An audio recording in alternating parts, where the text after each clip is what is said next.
Yo, move out the way. We got Missy Elliott coming through. Girl, that is Missy Elliott. She like a I heard. Eat one cracker a day. Girl, what I heard that bitch was married to Tim and started fucking with To Trent. the number one The bitch podcast. got hit by 3 zebras New and a monkey. Zealand. I can't stand the bitch nowhere. When I woke up in a peach, I ain't gotta use speed. I'm a bad man, but Gemma, goddamn it, Motherfucker, you ain't gotta like me. How you going? What's going on, brother? Hi guys, My name is SESH, I'm Alex. and this is the Off the Top podcast. The podcast nobody wanted. But everybody asked for. How you going, brother? Yeah, very good, mate. Had like a slow couple of weeks actually. I've just been kind of, Oh yeah, you know, a bit done. yeah, I don't know. The energy's been a bit weird for the past couple of weeks. So there's been a lot of things that have been happening around the world. There's just so much shit going on. So no, yeah, it's been all good though. How are you? Yeah, I'm not bad. I didn't shoot just 2 more podcasts before this podcast, and I'm just kind of like hungry. But nah, I'm good. You know, went out and seen a couple of movies nice. this week, and Very good. just been trying to, you know, be on the go, on the grizzle, on the grind, as you say. You know. Yes, getting that shmoney. Oh. Nah, yeah, we will. Once one of you guys send us some money, all right? Send it to my account, Yes. not his. As you guys can probably see, Miss Alexandra King has her own camera right now, so yay for that. Yay! Yeah, everything that I try to manifest for this podcast happened. So now I don't have to zoom into your face and try to pretend there was a camera on you. You actually have one. So how do you feel? No, it's really cool, and it's awesome to see, like, you know, you guys still continually coming back and watching our podcast has helped us, you know, grow and get more cameras and, you know, all the behind the scenes footage and all that good stuff. So it's been really, really good. We just need sponsors. So if you would like to sponsor us, please comment down below and we will give you an ad. And it's really good to see all the equipment is back here, because if you haven't noticed in the last couple podcasts, someone didn't drop stuff off, so we were missing lights and stuff. But it's good. It looks good. I mean, what I'm looking at right now, our little setup, it looks fucking all good, brother. So, Miss Solo Camera, what do we have on the podcast today? So we're going to be talking about, obviously, one of the biggest things that happened and shocked, you know, everyone around the world was Roe vs Wade. So we're going to touch on the abortion laws that have been overturned in the US. Like Nathan said at the start of the pod, he's been being that movie fanatic, and he's gone to see a couple of new movies, Thor and ELVIS. So we're going to give our reviews. Also, new music. Brent Faiyaz has dropped a brand new album. Let's go. And this one over here has been accused of being in the Freemasons and or the Illuminati. Don't do that. So we're going to talk about that, and apparently some few like New Zealand celebrities have been classed as a Freemason as well. So we're going to touch on that in the pod, plus heaps more. I think we should definitely start off with the biggest news that went down in the past couple of weeks. Actually, it got overturned just as we had finished filming our last episode. Yeah, this news literally broke as soon as we wrapped the last podcast. Yeah. We wrapped, and then this one checked her phone, and she was like, holy shit, blah, blah, blah, blah, blah. And I was like, should we go back and film it? And then I was like, no, I can't be bothered. We wanted to wait a little bit, gather more information, see what else was going to happen. So if you don't know, Roe vs Wade was overturned in the US. If you don't know what Roe vs Wade is, pretty much it was a law set way back in the day. And in layman's terms, it was to protect the privacy of women who needed to get an abortion for whatever reason. And when that happened, you know, it was great for women in the US because no one should be able to tell a woman what to do with their body except for the woman herself. But there were states over in the US that said as soon as this is overturned, because, you know, the Christian people over there are very forward, we could put it at that, forward. And they said that if that law was ever overturned, there were going to be some states in America that as soon as it was overturned, abortion would be illegal. So that happened, and the Supreme Court in the US decided that those abortion laws, Roe vs Wade, would be overturned, which means that currently, I'm pretty sure this is up to date, 23 states, not countries, 23 states in the US will soon be illegal to get an abortion, which is majority of the United States. The only way that you could get an abortion in other states is if it risks the life of the mother, which shouldn't even be, a factor. It should be, you should be allowed to get an abortion and decide what happens to you and your body. It was a very, very sad day for women all over the world, because if they're going to overturn abortion, what else are you going to overturn? Like, if you're dictating, and majority of this is white old men yet again, because politicians, what baffles me just really quickly as well, there's no age limit on a politician. There is no age limit on a politician. There's age limits on so many professions over in the US except for politicians. So these laws are being dictated by 70-year-old men, white men. It was a really, really, really sad day for women, and it's already seen devastating effects, like 13-year-old girls who were sexually assaulted and were impregnated now can't get an abortion because it doesn't affect her life, and she couldn't die from it. So it's disgusting, really, and it's really sad, and it is scary, because if they can do this, what's next? Yeah, it's pretty crazy. I mean, obviously the cliche is obviously a guy doesn't have a say. So I will say though, but I will add my 10 cents. Yeah, I will add my perspective. When I heard that, that's not a good thing. And I know there are a lot of people out there, well, what are you saying? Are you condoning murder? Is that what you're condoning? It's like, relax, okay? That's not what I'm considering it. I'm looking at it as exactly what you said. Like, what about the females that are raped? Now they're pregnant from that rape, and they're 12. Whoa. But Do you know what I mean? Yeah. But like any age group, and you're forced with this thing, and with this child, basically. Well, it's not really a child when it's like a little seed or a worm. But the point is that it wasn't your decision. And now the decision to get it removed from you is not available. And that's just kind of fucking mind-blowing, eh? And like you said, it's like, well, if you're going to do that, what's next? I mean, to me, I guess, again, it's not really surprising, because it's like they forced us to do a lot of things over the last 2 years. And now it's like, now they're putting this in it as well. Yeah. And it's just... I did want to say real quick, though, I saw our Prime Minister say a few words about it, and she was basically saying, this is not what I stand for. Women have a right to choose what they do with their bodies and what goes in their bodies or whatever, da-da-da-da-da. And then me, were on my stance of the world, with the oosh juice. Where are those feelings for those people in terms of my body, my choice? Like, it's like I felt like she just she hopped on the wagon. She hopped on the wagon basically to be like, I support it as well. And I feel like women should have a choice to do what they want with their body. But what about everybody you forced to inject so they could go on the roller coaster? What about them? Oh, and then when you bring that up, I've seen people in America go around to people that are at these protests, and they're like, my body, my choice. And he goes, okay, sweet. So are you my body, my choice for all the mandates, for everybody that has to get vaccinated? Oh, that's different.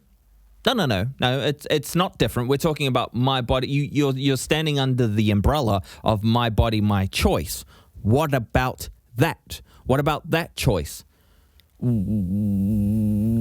I don't want to be in this conversation. And it's just like, it's a bit hypocritical of her and people to say stuff like that. But going back to the abortion thing, that's really shit for women, eh? I'll be honest, man. Like, if I was a woman, which I'm clearly not, I would like to be. I would like to have the option to not. You don't want to have a child to somebody you don't know that raped you. You know what I mean? Like, and I know we're just using that example as probably there are many examples out there, but the point is that as a main one, there should always be an option to. That's a big responsibility, man. Like having a child, especially when it's, these women are probably planned in their minds like how they want their first child to come into the world, and it's not this way. I think what's really traumatizing about this whole situation for women is having a child is traumatic. And I'm not saying that it's like traumatic in a bad way, but it does things to your body. It changes the hormone levels in your body. You go through a lot of pain. You go through a lot of days where you don't feel like yourself, where you start to discover different parts of yourself. Things start growing. Everything is changing, right? So having a child would not only be traumatic for a first mother who's experiencing this and maybe she's ready to have a child, let alone a 12-year-old kid. Like, I'm 24 and I still think that I'm 12. Like, if I had a kid now, I wouldn't even know what to do with myself. Do you know what I mean? I'm not equipped mentally, physically, financially to have a child, because that is a whole nother spectrum on this abortion law being overturned. You know, you're letting anyone that's under the age of 18, that it's just, yeah, I could go on and on and on, but it's just the fact that, you know, this is happening in 2022. It's all around an L for humanity as a whole, really. Like, yeah, you could sit there and say to us, so again, you guys are pro murdering children. It's like, no. Now, to a woman that wanted to have a child and planned for it and da-da-da-da-da, and then thought 6 months into her pregnancy, fuck, I don't want this kid. Yeah, I agree. That's kind of like murder tendencies, right? Like, you're not wanting to kill something, but your choice was to have a child, and then you turned around 6 months into it or whatever it may be and be like, actually, I'm fucking, you know, I don't want this. You know, we're not talking about that. We're talking about women who had no choice to be impregnated by whoever, like somebody sexually assaulting them, and now the option to get rid of it is gone. Is illegal. Is illegal. And it's not really get rid of it. It's more so like not have that as your first plan for a child. Yeah. You know? It's astounding that you don't realize, oh, maybe your condom broke, you know, or maybe the contraceptive pill didn't work. Like, nothing is 100%. So to fully take away the factor of you can't get rid of it because it's illegal, and then people are like, oh, well, you should just don't have sex. Yeah. Fuck off. I was just going to say. Like, what? I've heard people say that, like, well, this is going to teach them a lesson to strap on whenever they make sure they do wise decisions, and you can't calculate everything. Literally. Like you said, the condom breaks, the pill doesn't work, the whatever. Like, you can't rely on that, okay? It's like that's not just, that can't just be the only thing of like, I guess you better be more prepared next time when you decide to have sex. It's like, okay, but he raped me. I wasn't planning on that. Yeah. Yeah. It's just, it's fucked up is what it is. Yeah. And strap in, because we're here for the long haul, whānau. Or strap on. So we're doing the content that I do, which is like, you know, if you know, you know, right? I've seen posts and people spreading things that I myself am a Freemason. I'm part of the Illuminati. I'm, you know, the devil worshipper, blah, blah, blah, all that kind of stuff, right? To be honest, it's actually fucking hilarious to me that this is happening. Like, honestly, it's overall it's funny, but then it gets a bit sad, because then it's just like, well, now you've lost validation for anybody that really is a part of that thing. I put a post up of Israel Adesanya. Stylebender. Adesanya. You know, speaking his mind about Ghislaine Maxwell. And, bro, the amount of comments were like, overall it was love. But the amount of comments, which surprised me, were like, bro, SESH, I know it's very heartwarming to think that he would, like, you know, be on our side and that, but he's actually part of the problem. He's part of the elite thing. How else do you think the guy gets 7 million followers on Instagram? Like, he's got 7 million followers because he fucking works hard. Have you ever thought about that? Have you ever thought about that? What did he say on his Insta, or what you posted on Instagram? He basically said, like, where's the list? Where's the list to Ghislaine Maxwell's trial? We all saw Johnny Depp and Amber Heard. We talked about it. But what about this? Because people like me, we know that there is a list out there of politicians and Hollywood people that have fucked all these kids on an island, right? Oh my, yeah. And that's what he said. He was like, and he actually said that, like, these guys were actually fucking kids, which is hilarious. And I think he's the fucking man for saying that. Eh? Like, who else at his Stature. at his stature that would say something like that? I know people that aren't even half as fucking famous, and they wouldn't. I can't say that, And it's I just- would never fucking say that. yeah, but like he did it, and now it's like, oh yeah, but that's a distraction because he's actually part of the blah blah blah blah blah. It's just like, I'm not best friends with the guy. Met him once, very briefly. Didn't seem like a fucking Freemason to me. Right. So for those that don't know, what is a Freemason? The Freemason that the tinfoil people talk about is like, you're born into an elite group and everything is kind of basically mapped out for you for life. And in terms of like greatness, you know what I mean? Like, or it could be, there are many different terms, like Freemason, Illuminati. It could mean like this guy was handpicked to be where he is, or maybe he did something in a secret room and now he came out of that room and now everybody knows him all around the world. Weird shit like so that. people think that you've done that you're a part of the Freemasons. Bro, people think that, our family are Freemasons and that somebody posted my video that I made. The Forever video, the horror Sick love. the horror Michael Myers video I did. Yeah. They said that was from all the brutal rituals that I've been through as a youth with my family being a part of. And I'm just like, the reason why I wanted to bring this up on the pod is because to everybody out there that thinks this stuff, you lose and have lost validation by saying this, especially when you say it about me, right? I know people were saying it in the beginning. They were mailing me because Taika Waititi, he put up a photo of him on set with the mask on, right? And it's fucking normal at a job to wear a mask if you haven't seen, right? Yeah. But because he put it up on Instagram, they were messaging me saying, look, do you think he's a part of it as well? Do you think he's a part of it? It's like, no. No, I don't fucking think he's a part of it. Like, I don't think anybody that posts up something from Hollywood, like, that wears a mask is a part of like some cult. Like, maybe they were just showing that they're on set at work because that's a cool thing. I don't know.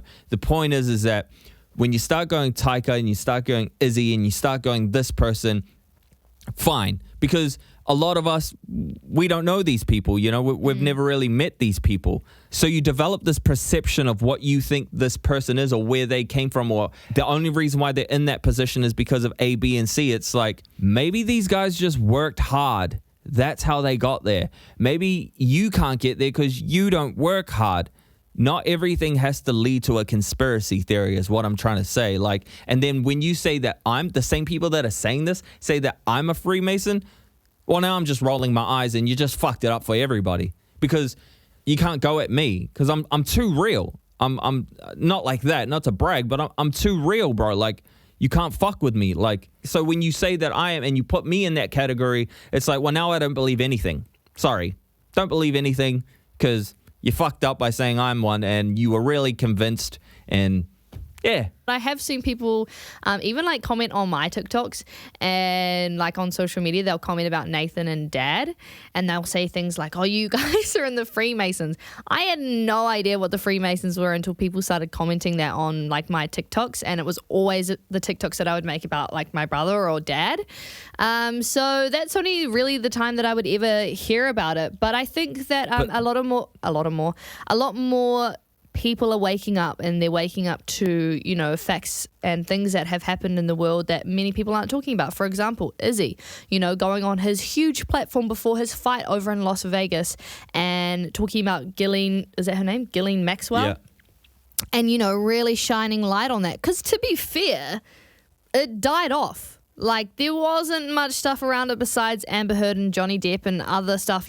There's always something hiding, things to do with sex trafficking. It always gets hidden. So for him to, use his platform as he did, props to the man. Really, really props to him. Yeah. Where's the list? Where's the list? So I want to touch on something quickly that I have been seeing being normalized on social media, and it's called code switching. Do you know what it is? You gave me a brief summary off screen. Yeah. So pretty much we're using the terms code switching predominantly with Maori people. So back in the day, when Maori were first on Aotearoa, and this was predominantly our land, and then obviously colonization happened, Pākehā were involved, and Maori back in the day used to code switch. So they used to code switch, and this means that they used to alter things about themselves, whether that be their accent, whether that be, how they behave and act in front of Pākehā people, if they thought that their life was in danger, or if they thought that it was going to bring trouble onto themselves. So instead of speaking in their, I guess you could say, Maori accent, they would speak in their Pākehā accent like I'm speaking to you right now. Good evening, ladies and gentlemen. I'm white. Yeah. It is now really transcended into my adult life, and I didn't realize that I code switch, but I do. For example, when I'm around my predominantly Pākehā friends, I will sound like this, and I sound like my name is Rebecca. On the radio, I would say, "Oh, kia ora, this is my FM. How can we, talk to you today?" Kia ora. Exactly, and then around, my Maori friends, or like my Maori family, "Chur, my bro." Oh, fucking solid, boy. Hey, fucking look Because at you. I feel comfortable enough to be my true, authentic self around my Maori people. But it was just interesting because it's now being brought up on social media as a lot of Maori kids out there code switch. And when I heard this, and when I heard this terminology, I was like, that's me. I do that. I 100% code switch. But it's from, our ancestors, and it's been handed down throughout generational trauma and et cetera and et cetera. But it was just interesting that this has now given terminology for people like my age and like us to really understand. What are your thoughts on it? Do you code switch? No. I'm 100% me all the time. No, yeah. Well, to be fair, like, our mother put me in a... There's a lot of white people and Asian kids everywhere, but but for the right reasons. Yeah, from a young age, I've learned that, when I'm on the marae, as opposed to when I'm at, Richard's house, it's a bit different, you know what I mean? Like, when I hang out with Steve and Mark, it's different to when I hung out with Mana and Korianga. No, that's not even a word, but you know what I mean? Like the fucking hories, brother, the bros. As life went on, I started to learn that it was very helpful with, with what I was doing. If it was like going for a job interview or, when I started to be more prominent in the industry, it really helped, It really helped, Yeah, I always used it to my advantage, to be honest. Like, especially on the more whiter side, the more we call it the whiter side. Now, that might sound offensive to people, but that's just what it is. Like, when I greet someone, "Hey, how you going, mate? Yeah, good to see you. Yeah. Nah, it's been rough days, Nah, haven't been busy, blah, blah, blah." Yeah. As opposed to when I see, like, some of the bros, like, "Bro, up to? Yeah. Bro, how you been? Bro, you all good? Yeah, hard. What's that? Oh, hello." Hello, Mark. What are you doing? So, yeah, I don't look at it as a bad thing. I actually kind of look at it as a bit of a talent, No, and it absolutely is. And I wanted to bring this up because I know that a lot of our Maori people watch our podcasts. But when I was finding out this information, I was like, oi, that is me to a T. I code switch in any situation that I'm in, and like Nathan said, I do use it to my advantage when it comes to industry meetings, or you're meeting people that could help you in whatever way, but it was just interesting to see that it had come from such you could say generational trauma. It's come from our ancestors who switched up their accents and switched up their behaviours in front of Pākehā people because they felt scared to be themselves. And now seeing it happen with a lot of Maori kids and a lot of people like us, it was just really interesting. And if you're watching this right now and you're thinking to yourself, yeah, oi, that's me, I code switch, be proud of it, because you can 100% use it to your advantage. And to those people that I've been seeing on social media that have been saying, oh, you don't have to put on Maori accents and you don't have to switch up your accents to be Maori because you're already Maori, it's like, no, it's called code switching, and we do it for particular reasons. And so now you know. Well, I was going to say, there are probably Māoris out there that are like, you don't need to do that, boy. Just be your true self. It's like, I understand that. I really do. But in the real world, when you're like, especially if, now I guess it only really like applies to certain scenarios in your life. But I guess for speaking for myself, like I'm not going to go into Universal Records and meet with the top guys up there and be like, oh, che, hard all day. Like the reality is that the way the world works, you have to kind of learn how to adapt. And that's how you can kind of like shift in different environments and not feel so out of place. So back to what you were saying is never feel like shameful that you're doing that, you know, like we're still Maori. We're still true to ourselves. We don't forget who we are. But to open certain doors sometimes, you know, how you going? This voice has to come out and I'm Rebecca. I mean, but yeah, man, never feel ashamed to do that stuff. Never let anybody in your family make you feel like, you know, like, oh, what are you doing? You think you're too good for us? Because that's just a bullshit mentality, man. Like, it's like, no, I'm still the same person. I still love you. I'm still caring for you. But sometimes, you know, our accent isn't really going to open that door that I really want to get into. And it is sad. It is sad. But again, it's reality. It's just the world that we sadly live in. Yeah. It's often sometimes really nice when I meet, you know, Pākehā people and they think that I'm going to sound one way and I go, oh, kia ora, my name's Alex. They're like, oh, whoa, Alex sounds like Sandra. You know what I mean? Yeah. So, Alexandra. So, yeah, like Nathan said, use it to your advantage, man. It's not something that you should be made to feel bad about. I feel you. I've walked into shops where they thought I was probably going to rob the place, and then they meet me and they're like, "Oh my god!" Like I remember I was in a camera store one time, and the guy, "Hey mate, how can I help you?" And I just finished a run, and I've got my hood on. I'm looking scruffy as, but I've got money to spend, and I'm like, "Oh, I'm just looking for the Sony blah blah blah blah blah blah blah." He's like, oh, well, let me show you right over here, sir. And it's just like, oh, really? I bet if I went in there, I was like, bro, so I'm looking for, what do you call it again? It'd be like, get the fuck out of my store. You know what I mean? Like, but yes, never feel ashamed to be who you are. You know what I mean? Like, that's life. So a lot of where we get our content obviously is from online and through social media channels. And another big thing that I've been seeing is new parents giving their children zero screen time. So they're trying to raise children not having iPads, not having, you know, access to phones or television or things like that. And they want to bring them up in, so to speak, the real world. And it was just very interesting to see that, you know, some of these parents are being successful in being able to raise their children without having screen time.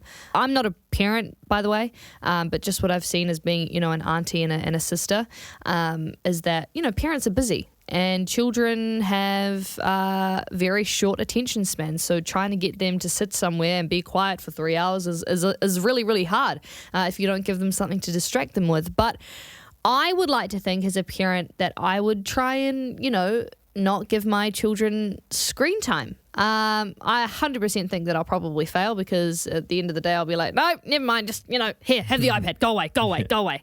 In reality, like I didn't really go online until I was like 14, 15.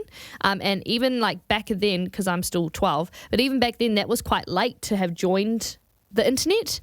But yeah, I mean, I liked my childhood of not having access to iPads and iPhones. I think I would have been a very different child if I had that much access. And I would say that I had a pretty normal childhood of like, mum and dad would always, just go play outside, man. Go away, go do something else. You know what I mean?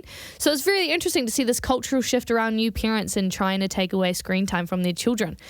As a parent yourself, yes, what are your thoughts on screen time? Because I know that the kids, they love their games, they love their iPads. How has that affected you as a parent? And would you say that it's helped?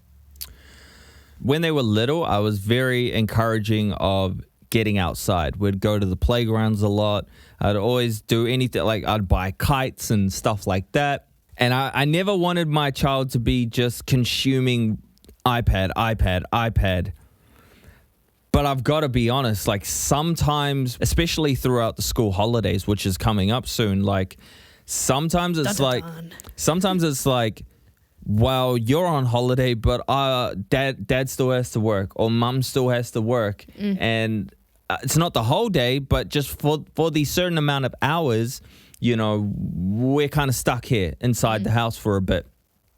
And yeah, I mean, I don't mind. I let them do their thing on their iPad. I just want them to be happy, you know what I mean? So the thing is that I always make sure that what they're consuming isn't dumb shit, you know what I mean? That's what I was going to ask you, because there's another theory behind it of that it's not really necessarily screen time parents are now worried about. It's what your child is consuming, because when they have access to social media apps like TikTok and things like that, you never know what they're going to scroll across. Does that ever cross your mind as a parent that they're consuming not, you know, age-appropriate things? Yes, I'm always making sure that my daughter has lost TikTok, I think, twice in her lifetime so far.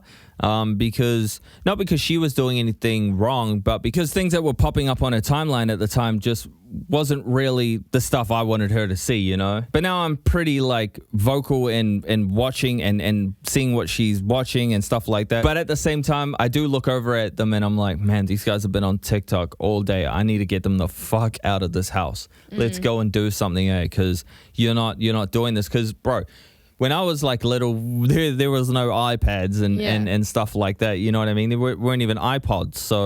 So going outside and just riding my bike every day with like the next door neighbor kids was like a normal thing. I feel like that's kind of lost a little bit. For sure. But I think with COVID as well, like parents get scared to let their children play with other children outside of school, you know, because they're like, oh no, the son could have something wrong with them.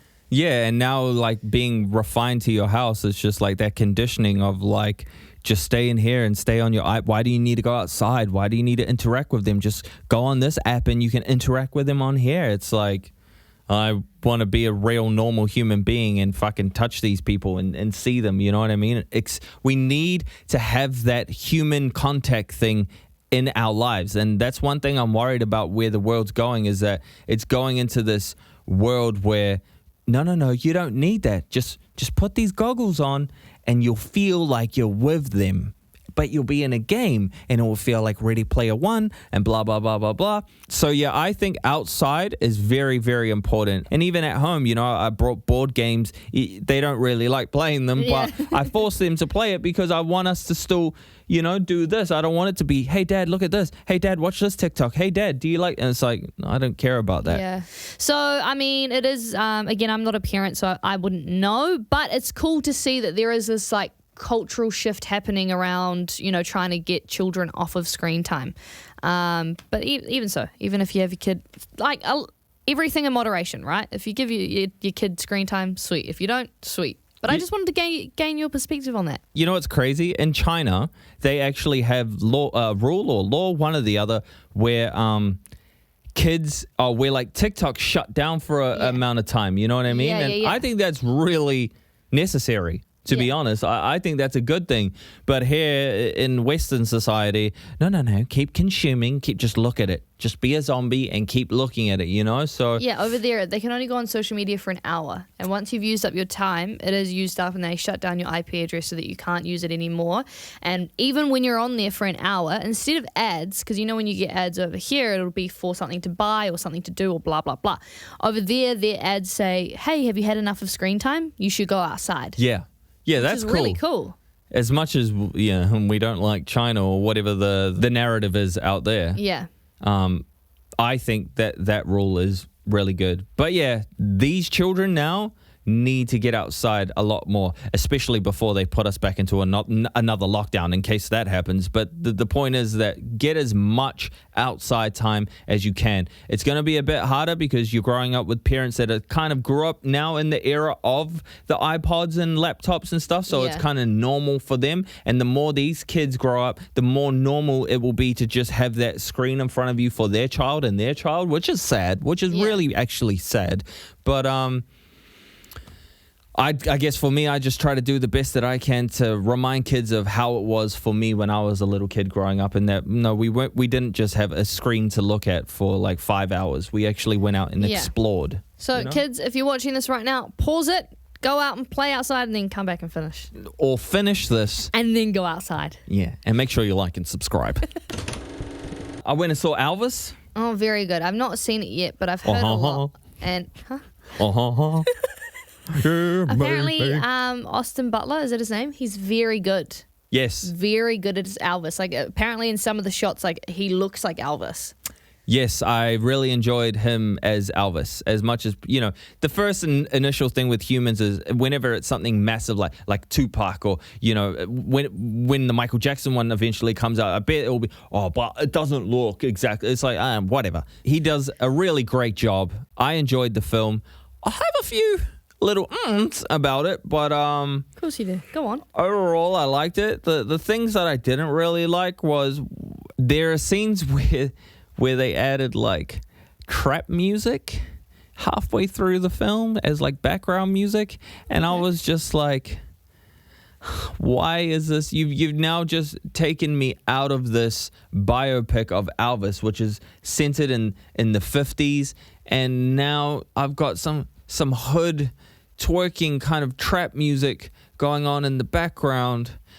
I understand that what you're trying to do is connect to the younger youth that are watching this, but I'll tell you what, everybody that was in my cinema was over 50 years old, boss. I'll tell you that. And I felt very extremely uncomfortable that came on in an Elvis movie, and I know what the reason why I felt uncomfortable was because I know exactly why they did that. It's to, make all ages feel like, oh, this is for everybody. It's like, I don't care. I don't want to hear trap music in a fucking Elvis movie. Okay, I don't want to hear that.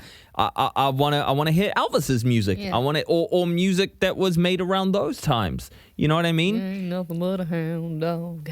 Yeah, it's mainly a movie about the manager, which was kind of sad. So it's not really about Elvis. It is about Elvis, but it's kind of from his perspective. The managers. Yeah. But which was it's hard to explain. It's like it is about Elvis, and Elvis is predominantly the main figure in the whole movie. But the storytelling almost seems like it was from the manager's point of view. You know what I mean? Which is still cool, but I felt like it was untruthful. No, it just felt like we just went straight to the main points. Remember when we all saw the Tupac movie? What happened in that? It went A, B, C, D, E, and that was it. Like, remember when he did this? Remember when he did that? Remember, like, all main shit that people all know about. And I feel like that's what happened in this Elvis movie. You just pointed out things that everybody already knew. And it was like, you just highlighted that. It's like, I wanted to find something new. And then when there was something new to find out, like there's a particular scene where he goes out and he's about to perform, but something happens. I'm not going to spoil it. He's about to perform, and then he's sweating, and you can tell he's nervous. And then it cuts to the green room after, obviously, the show's done, and he's throwing shit around, and he's pissed off, and he's like, this is embarrassing, da-da-da. And I'm like, I'm trying to connect with you, but I don't know what happened. You kind of just skim past that.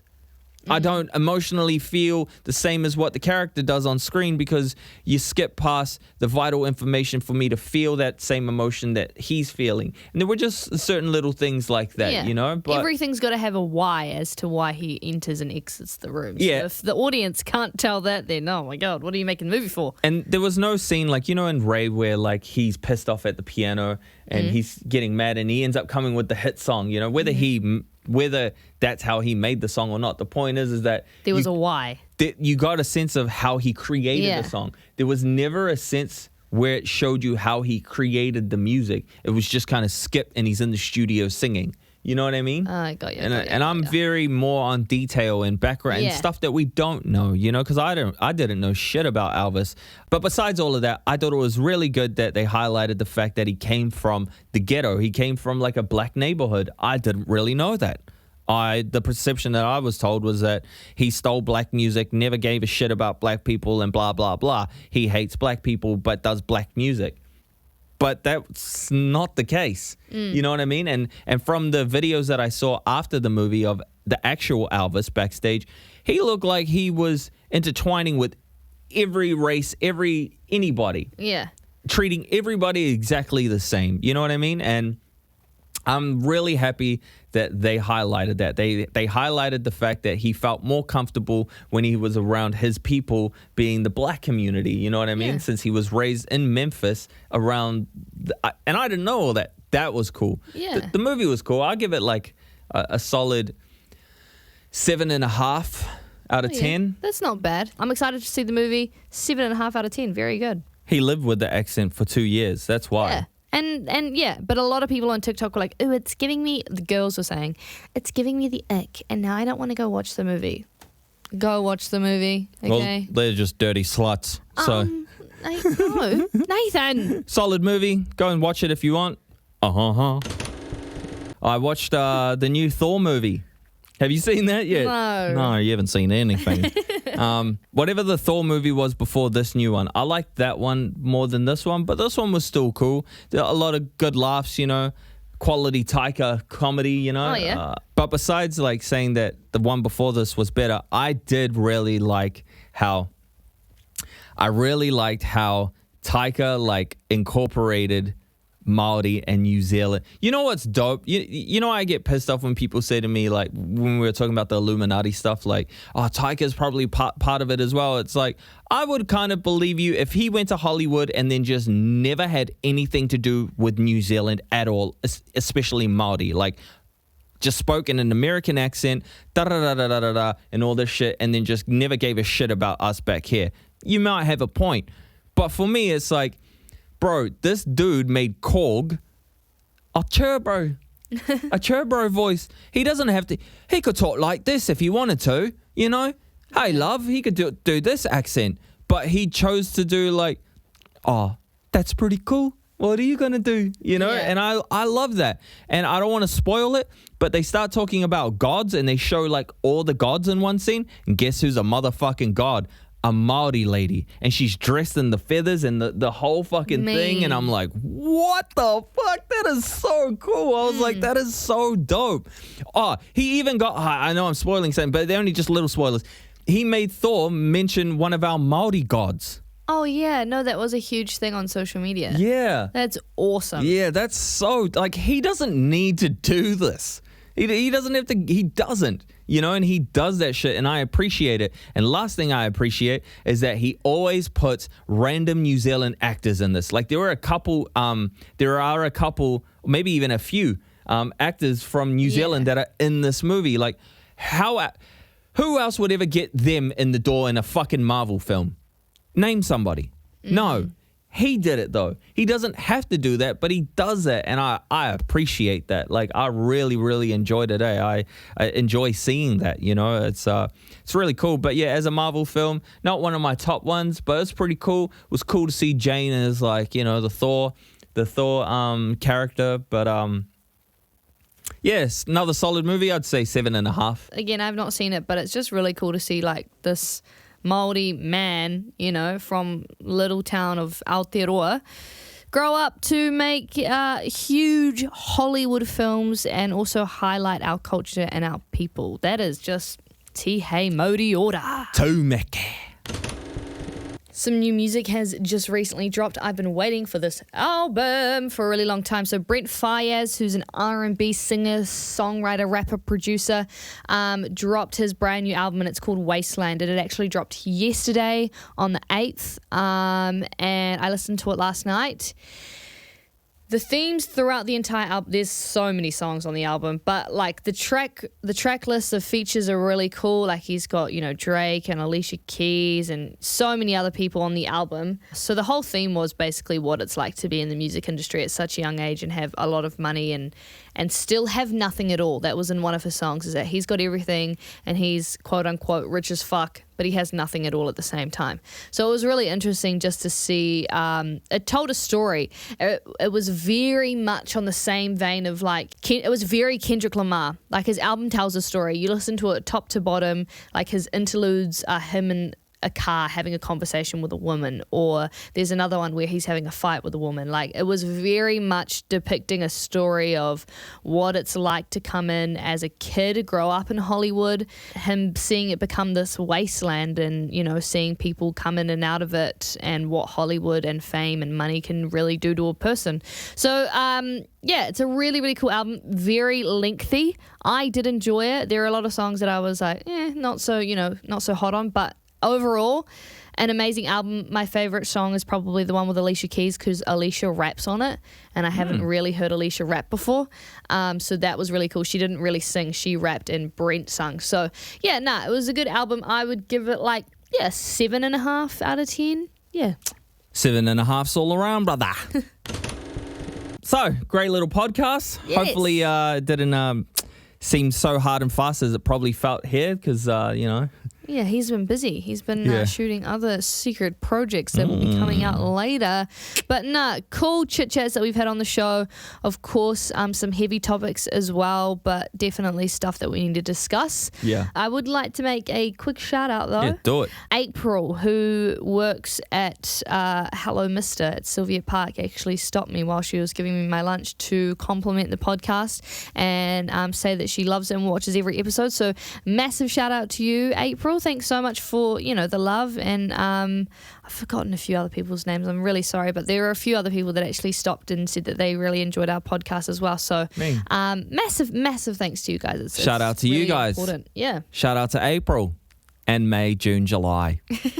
But yeah, just an overall thank you to everybody that keeps tuning in, all the new followers. This is our, what do they say on YouTube? This is our road to 3K followers, brother. Woo! But I really, really sincerely appreciate everybody out there. Thank you for tuning in again. This was really cool having our new little setup where we got 3 cameras going at the same time. But it was really cool. So what do you got going on this weekend? Oh, big weekend, boys. It's actually our auntie's 50th birthday. Massive shout out to our auntie Vanessa. Yes. Doesn't look a day over 35, so we're going to be celebrating that tonight, and our family like to celebrate. So we're probably going to be catching up with our whānau. Then him and I, we're going to Rainbow's End tomorrow. Well, I am. I don't know if you're going to get in. Coming to Rainbow's End. We're going to go on the night rides, and then, what are you up to? Yeah, so I've got my auntie's 50th on tonight.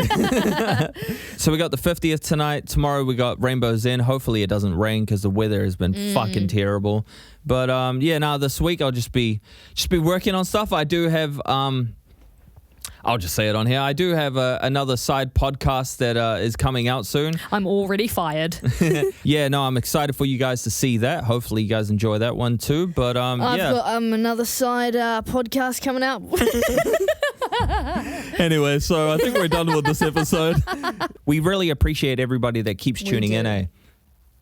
Yes. Yeah. Sorry. No, we really do. So thank you so much for all the comments, the likes. We actually do read through all the. Well, I do. Read through all the comments. So appreciate the feedback and appreciate you guys coming back every single fortnight to watch our episodes. And with that, whānau, make sure you like, comment, subscribe, hit that notification bell so you never have to miss another episode from us again. Love ya! It's a